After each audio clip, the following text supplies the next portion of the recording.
Hello everyone, यह है battle through the veins season 7 part 414 and अगर आपने प्रीवियस एपिसोड ना देखा हो तो लिंक डिस्क्रिप्शन में मिल जाएगा।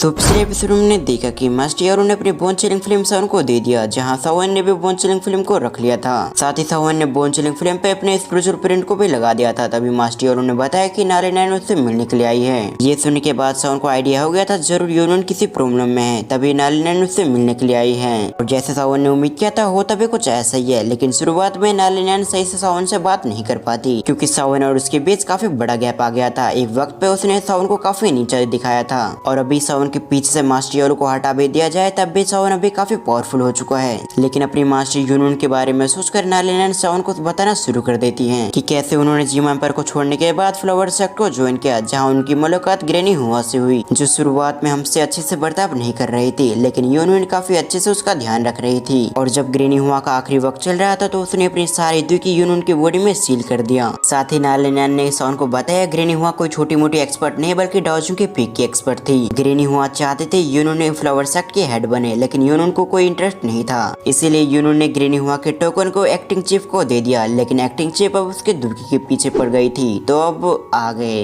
इस पार्ट की शुरुआत में नारायण सावन को आगे बताती है जैसी मास्टर ने ग्रैनी हुआ के टोकन को फ्लावर सेक्ट की एक्टिंग चीफ को दे दिया, लेकिन फ्लावर सेक्ट की एक्टिंग चीफ ग्रैनी हुआ की दुर्गी भी लेना चाहती थी, जो फिलहाल के लिए मेरी मास्टर यूनियन की बॉडी में था, क्योंकि ग्रैनी हुआ डाओजू के पीक की एक्सपर्ट थी, जिस वजह से वो काफी पावरफुल होती है। और उसकी दुर्गी जिसके पास भी रहेगा तो वो धीरे धीरे करके अपने आप को पावरफुल बना सकता है, और ऐसा भी हो सकता है कि वो डाओजू के पीक के एक्सपर्ट बन जाए, जिस वजह से फ्लावर सेक्ट की एक्टिंग चीफ मास्टर की बॉडी से ग्रैनी हुआ की दुर्गी को लेना चाहती थी, लेकिन वो दुर्गी मास्टर की बॉडी में सील है। साथ ही वो मास्टर की बॉडी से अच्छे से कंबाइन भी हो चुकी है, जिस वजह से अगर मास्टर की बॉडी से फोर्सफुली उस दुर्गी को निकाला जाए तो शायद मास्टर की मौत भी हो सकती है, और मास्टर खुद भी चाहे तब भी वो उस दुर्गी को बाहर नहीं निकाल सकती।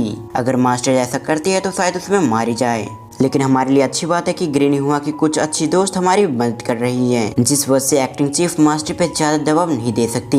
ये सब बताते हुए नारायण को एक्टिंग चीफ पे काफी गुस्सा आ रहा था। अब दूसरी तरफ हम सावन को देखते हैं, जो ये सुनने के बाद थोड़ा सा खुद भी परेशान हो गया था, लेकिन वो कुछ सोचते हुए कहता है आखिर उसकी स्ट्रेंथ कैसी है, जिस पर नारायण सावन को बताती है कि वो फ्लावर सेक्ट की एक्टिंग चीफ है। साथ ही उसकी स्ट्रेंथ की बात की जाए तो वो 4 स्टार डाओजू है, लेकिन मास्टर के लिए ये सबसे ज्यादा परेशान नहीं खड़ी कर रही है, बल्कि कोई और ही है। वो फ्लावर सेक्ट की एक्टिंग चीफ की पार्टनर है, जिसकी स्ट्रेंथ 6 स्टार डाओजू है। साथ ही परफॉर्मेंस वन सेक्ट का एक मेंबर है, इसका नाम है याहुआ लियांगजुन। ये सुनने के बाद सावन का एक्सप्रेशन भी चेंज हो जाता है। सावन नारायण की बातों को रिपीट करते हुए कहते हैं 6 स्टार डाओजू सचमुच फ्लावर सेक्ट काफी कमाल का है, तभी तो इनके पास एक 6 स्टार डाओजू का एक्सपर्ट है। फिर सावन नारायण की ओर देखते हुए कहता है लेकिन तुम्हारी मास्टर यूनियन की बॉडी में तो ग्रैनी हुआ की दुर्गी है, जो डाओजू की पे की एक्सपर्ट थी, तो फिर आखिर तुम्हारी मास्टर उस दुर्गी को रिफाइन क्यों नहीं कर रही? क्योंकि जैसे ग्रैनी हुआ की सारी दुर्गी उसकी बॉडी में मर्ज होगी तो वो काफी पावरफुल बन जाएगी, जिसके बाद तो तुम्हारी मास्टर यूनियन उन दोनों का सामना कर पाएगी। ये सुनने के बाद नारायण थोड़ा से हिचकिचाने लगती है, जिसके बाद वो अपनी शक्ल को दूसरी ओर करते हुए कहती है असल में मेरी मास्टर ने उसकी दुर्गी को रिफाइन नहीं किया, क्योंकि एक्टिंग चीफ को भी इसके बारे में पता है, इसलिए वो इतना समय नहीं दे रही मेरी मास्टर को कि वो दुर्गी को रिफाइन कर पाए। और तो और उस दुर्गी को रिफाइन करने के लिए मेरी मास्टर को काफी समय चाहिए, लेकिन फिलहाल के लिए हमारे पास इतना समय नहीं है, और अगर ग्रैनी हुआ की दुर्गी मेरी मास्टर की बॉडी से निकलती है तो मेरी मास्टर की जान जा सकती है। ये कहते हुए नारायण उदास हो गई। फिर वो आगे बताती है भले एक्टिंग चीफ मास्टर के ज्यादा कुछ नहीं बिगाड़ सके, लेकिन फ्लावर सेक्ट की एक्टिंग चीफ ने मास्टर को चैलेंज कर दिया है, जिस वजह से अगर वो जीतती है तो मास्टर को उसको दुर्गी देनी पड़ेगी, और अगर ये फाइट बराबरी की होती तो मैं इस जगह पर तुमसे मत मांगने के लिए नहीं आती, और ना ही मुझे इससे कोई दिक्कत होता। पर फ्लावर सेक्ट की अजीब से रूल है, जिसके मुताबिक फ्लावर सेक्ट की कोई मेंबर अपने पार्टनर को बुला सकती है अपनी मदद के लिए, और इसी बात का फायदा उठाते हुए एक्टिंग चीफ अपनी मदद के लिए अपने पार्टनर को बुला लेती है, जो 6 स्टार डाओजू है, और इन दोनों के सामने मास्टर काफी कमजोर है, शायद वो इस फाइट में मारी भी जाए। ये सुनने के बाद सावन कहता है 4 स्टार डाओजू और 6 स्टार डाओजू, इससे साफ साफ पता चल रहा है वो तो यूनियन को भूली कर रहे हैं। ये कहने के बाद सावन को कुछ ख्याल आता है, जिस वजह वो परेशान हो चुका था। वो नारायण की ओर देखते हुए कहता है क्या यूनियन ने एक्सेप्ट कर लिया इस मैच को? जिस पर नारायण नोट करते हुए कहते तुमने बिल्कुल सही गेस किया है, मास्टर ने इस चैलेंज को एक्सेप्ट कर लिया। ये सुनने के बाद तो सावन का दिमाग खराब हो चुका था, पर इससे पहले सावन कुछ कहता है उससे पहले नारायण उससे बताती है, क्योंकि वो दोनों काफी परेशान कर रहे थे मास्टर को।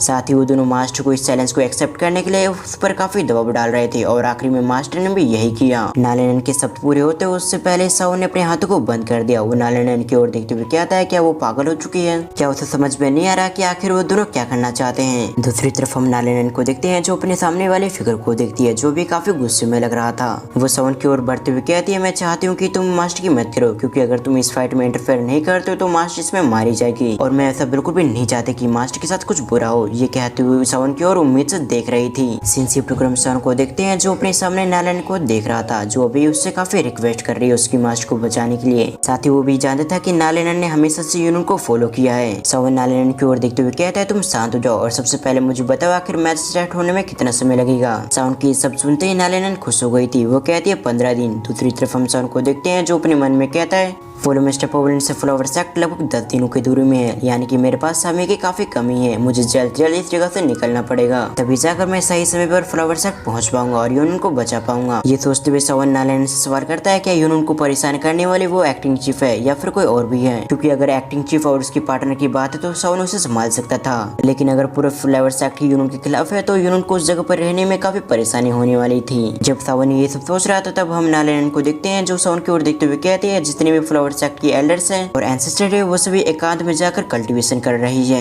क्योंकि फ्लावर सेक्ट के एल्डर्स बाहर रहते तो एक्टिंग चीफ की इतनी औकात नहीं होती कि वो एक्टिंग चीफ बन सके और उनकी ना होने की वजह से एक्टिंग चीफ अपनी दादागिरी दिखा रही है। और अगर फ्लावर सेक्ट की बाकी लोग की बात की जाए तो वो सभी ग्रैनी हुआ से काफी लॉयल थे जिस वजह से एक्टिंग चीफ को छोड़कर बाकी लोगों ने ग्रैनी हुआ की बात को रिजेक्ट नहीं किया। नालेनन की पूरी बात सुनने के बाद सावन भी थोड़ा सा रिलैक्स हो गया था क्योंकि अगर एक्टिंग चीफ और उसकी पार्टनर की बात हो जाए तो सावन उसे संभाल सकता था। जब नालेनन और सावन आपस में बातें कर रहे थे तो उस जगह पर तीसरा व्यक्ति भी आ चुका था जो उनकी बातों को सुन रहा था। वो फिगर पलक झपकते उस जगह से डिसअपीयर होते हुए उन दोनों के सामने आ चुका था। वो सावन से कहता है अगर तुम्हें इस जगह से जाना हो तो तुम जा सकते हो और जहाँ तक रही फॉल मिस्टर पोल की बात तो उसे मैं और फैंग जुन से संभाल लेंगे इसलिए तुम चिंता मत करो।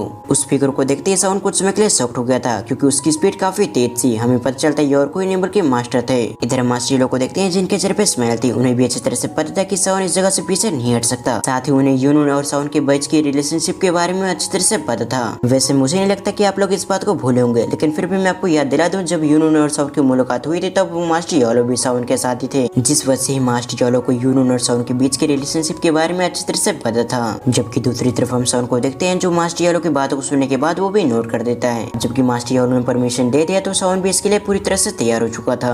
इन दोनों से अलग हम नालेनन को देखते हैं जो मास्टर योलो को देखने के साथ ही थोड़े से परेशान हो गई थी। वैसे वो थोड़े से नर्वस होती है और ऐसा इसलिए था क्योंकि मास्टर योलो एक बैंक सिंह थे जो इस दुई की कॉन्टिनेंट के सबसे टॉप के एक्सपर्ट होते हैं और इस पूरी दुई की कॉन्टिनेंट पे भी बहुत ही कम ही लोग बैंक सिंह बन पाए। ये सब सोचते हुए वो मास्टर योलो को ग्रीट करती है। जबकि मास्टर योलो नालेनन की ओर देखते हुए नोट करते हुए कहते हैं मैंने बिल्कुल भी उम्मीद नहीं किया था कि याहुआ का समय इतना जल्दी आ जाएगा। ये सुनते ही नालेनन और सावन समझ चुके थे ये ग्रैनी हुआ के बारे में बात कर रहे हैं। साथ ही जरूर मास्टर योलो को ग्रैनी हुआ के बारे में अच्छी जानकारी थी। ये सोचते हुए सावन मास्टर योलो की ओर देखते हुए कहते हैं मास्टर क्या आपको इसके बारे में जानकारी है, जिस पर वो नोट करते हुए कहते हैं हाँ, जब मेरी पहली मुलाकात याहुआ से हुई थी तब वो काफी फेमस हो चुकी थी लेकिन वो किसी को भी अपने सामने कुछ भी नहीं समझती थी इसलिए सेंटर पिन में उसके कई सारे दुश्मन थे और मेरे जाने के बाद शायद उस पर किसी ने अटैक किया होगा और शायद उस लड़ाई की वजह से वो काफी घायल हो चुकी होगी और शायद इसके बाद ही वो तुम्हें मिली होगी और अगर याहुआ इतनी घायल नहीं होती तो वो और भी काफी समय तक जीती। लेकिन मैं काफी ज्यादा सरप्राइज हूँ कि तुम्हारी मास्टर उसकी इनहेरिटेंस पाने में कामयाब रही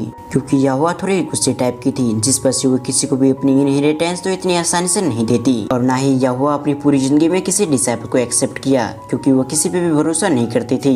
लेकिन ये जानने के बाद मैं हैरान हो चुका हूँ कि तुम्हारी मास्टर ने याहुआ के विश्वास को जीतने में कामयाब रही। और फिर मास्टर योलो साउंड की स्ट्रेंथ के बारे में बात करते हुए कहते हैं तुम्हारी स्ट्रेंथ को देखते हुए तुम एक्टिंग चीफ को तो काफी आसानी से हरा सकते हो लेकिन तुम्हारे लिए उसकी पार्टनर को हराना थोड़ा सा मुश्किल होगा, मगर फिर भी अगर तुम अपने ट्रम्प कार्ड का इस्तेमाल करते हो तुम उसे हरा ही सकते हो। ये कहते हुए मास्टर योलो ने एक चैट टोकन को निकाल लिया था। वो साउंड की ओर देते हुए कहते हैं इस टोकन को तुम अपने पास रख लो, इस चैट टोकन को खास मैंने तुम्हारे लिए बनाया है। अगर तुम्हें लगे कि तुम फ्लावर सेक्ट के अंदर किसी भी मामले में कुछ भी नहीं कर पा रहे हो तो तुम इसे तोड़ देना, मैं उसी समय उस जगह पर आ जाऊंगा। और तो और उस फ्लावर सेक्ट पे मैंने काफी समय पहले एक एहसान किया था, इसलिए अगर तुम मेरा नाम लेते हो तो फ्लावर सेक्ट तुम्हारे लिए ज्यादा परेशानी खड़ी नहीं करेंगे। ये सुनने के बाद सावन भी इस बात पर नोट कर देता है। साथ ही उसने मास्टर योलो के जेट टोकन को ले लिया और उस जेट टोकन से निकलने वाली स्पिरिचुअल एनर्जी को सेंस करके सावन शॉक्ड हो गया था क्योंकि वो काफी पावरफुल होती है। तभी सावन कुछ सोचते हुए कहता है मास्टर लेकिन मैं अपने साथ फ्लावर सेक्ट किंगलिंग को साथ ले जाऊंगा क्योंकि टियान जुन जो लिटिल फेरी डॉग डॉक्टर एकांत में जा चुके कल्टीवेशन करने के लिए, जिस वजह से मैं उन्हें परेशान नहीं करूंगा। और अगर फ्लावर सेक्ट में कुछ परेशानी भी होती है जिससे मुझे उस जगह से निकलना पड़े तो किंगलिंग मेरे साथ ही रहेगी और इसीलिए फ्लावर सेक्ट से मुझे निकलने में आसानी होगी। और जहाँ तक रही किंगलिंग की पावर लेवल की बात, तो भले किंगलिंग फर्स्ट स्टार डॉजिंग हो, लेकिन उसके पास एंशिएंट हेवन सर्पेंट है जो उसकी काफी मदद करता है। दूसरी तरफ मास्टर यारो ये सुनने के बाद नोट करते हुए कहते हैं ठीक है, तुम अपने साथ किंगलिंग को ले जा सकते हो। और जहाँ तक रही टियान जुंजी की बात, तो मैं उसकी पीक लेवल को हासिल करने में उसकी मदद करूंगा। और दूसरी तरफ तुमने अपनी दोस्त लिटिल फेरी डॉक्टर की पोजिशन बॉडी की समस्या के हल कर दिया है, लेकिन फिलहाल वो भी अपनी फुल पोजिशन बॉडी को इस्तेमाल नहीं कर पा रही है, जिस वजह से मैं उसकी मदद करूंगा। और जब तक तुम फ्लावर सेक्ट से वापस आओगे तब तक मैं इन दोनों को काफी पावरफुल बना दूंगा। ये सुनने के बाद सावन भी काफी खुश हो गया था। सावन को अच्छी तरह से पता था टियान हुआ जुंजी की मदद यालो कर सकते हैं। साथ ही यालो की नॉलेज की बात की जाए तो सावन अभी भी उससे काफी पीछे है, इसलिए यालो लिटिल फेरी डॉक्टर की भी मदद कर सकते थे। दूसरी तरफ हम मास्टर यालो को देखते हैं जो सावन की ओर देखते हुए कहते हैं और अब जबकि तुम फ्लावर सेक्ट के अंदर जा रहे हो तो तुम यूनून की मदद करना चीफ बनने में, क्योंकि फ्लावर सेक्ट अपने आप में ही काफी पावरफुल है। अगर तुम यूनून की मदद करते हो उस जगह के चीफ बनने का तो फिर वो तुम्हारी मदद करेगी और इससे हमारे फॉलो मिस्टर पोवलिन और फ्लावर सेक्ट के बीच का रिलेशनशिप भी काफी अच्छा हो जाएगा। मास्टर यालो की पूरी बात सुनने के बाद सावन नोट करते हुए कहता है मैं अपनी तरफ से पूरी मदद करूंगा। साथ ही सावन को याद आता है कैसे उसने यूनून के मास्टर को खत्म किया था। इससे वजह से यूनून की बड़ी पोजीशन से मन भर चुका है, यानी कि वो बड़ी पोजीशन को एक्सेप्ट करने में काफी हिचकिचाती है और इस बार भी ऐसा ही कुछ हुआ होगा, जिस वजह से ही शायद यूनून फ्लावर सेक्ट की हेड नहीं बनना चाहती थी। ये सोचते हुए सावन अपने मन में कहता है मुझे नहीं पता आखिर वो फ्लावर सेक्ट की हेड बनना पसंद करेगी या फिर नहीं, लेकिन मैं अपनी तरफ से मनाने की कोशिश करूंगा कि वो फ्लावर सेक्ट की हेड बन जाए। इधर मास्टर यालो को देखते हैं जो नालिनियन और सावन की ओर देखते हुए कहते हैं तुम दोनों के पास समय की काफी कमी है, इसलिए तुम दोनों अभी फ्लावर सेक्ट की ओर रवाना हो जाओ। ये सुनने के बाद नालिनियन और सावन एक साथ यालो की ओर देखते हुए उसे ग्रीट करते हुए उस जगह से चले आते हैं। अब अगली सीन में हम किंगलिंग को देखते हैं जो सावन और नालिनियन के पास आ गई थी, जो आते उस जगह पर एक बीस्ट को निकाल लेती है और ये बीस्ट और कोई नहीं बल्कि 9th सीरीन डीप ग्राउंड पाइथन ट्रैप का एक मेंबर था और इन सभी का असली फॉर्म बीस्ट ही होता है, जिस पर ये अपनी असली फॉर्म में ट्रांसफॉर्म होकर फ्लावर सेक्ट की ओर रवाना हो गए, क्योंकि इन दोनों को 10 दिन लगने वाले थे।